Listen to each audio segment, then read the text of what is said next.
I pozdrav svima ljudi, evo nas u novom klipu i danas ćemo učiti novi trik koji je po meni jedan od boljih za menjanje boja. Pa da počnemo. Uzet ćemo kartu sa vrha, neka to bude Gatspeak i ubacit ćemo je negdje u sredinu špila.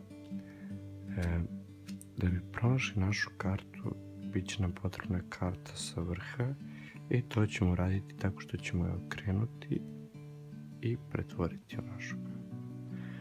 Kao što možete da vidite, možete se posle toga igrati sa ovim trikom tako što ćete ubaciti našu kartu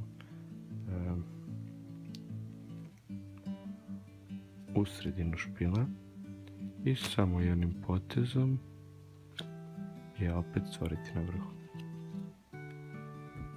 Pa da vidimo kako se radi, ljudi. Za ovaj trik stvarno nije bitno koje će vam karte biti na vrhu, nije vam bitan ni redosled karata. Ono što trebate da uradite je da date bilo koju kartu i da dok to pokazujete, da napravite Marvel tilt, a on izgleda ovako. To ćete uraditi tako što ćete izbaciti prvu kartu, staviti mali prst i samo pustiti palac da se karta uzdigne, kao što vidite. To će vam pomoći da karta bude druga na vrhu i licem gore ćete ubaciti isto tu da bude druga. Ali ako to ćete sakriti tako što ćete nakrenuti špil ka sebi i opet je staviti na isto mjesto. Evo, kao što vidite. Posle toga pokažete da nema nikakvih linija ili presecanja i uzet ćete obe karte. Znači sada u ruci imate dve karte. Posle toga šta ćete trebati da naučite jeste da ovu kartu izbacite.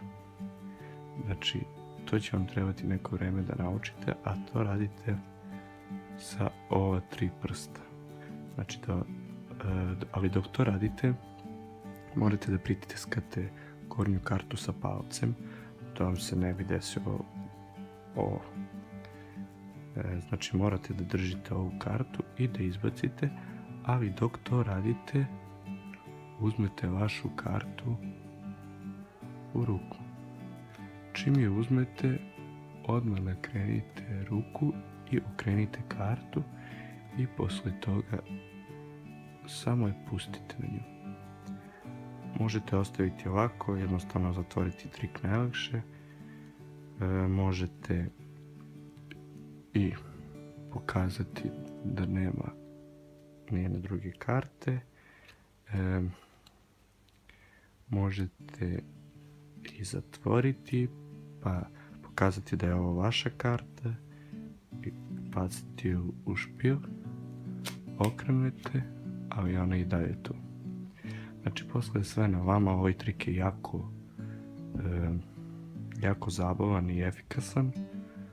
Ono što bi volio da uradite jeste da ako vam se sviđa ovaj klip ostavite like, share i slobodno mi pišite u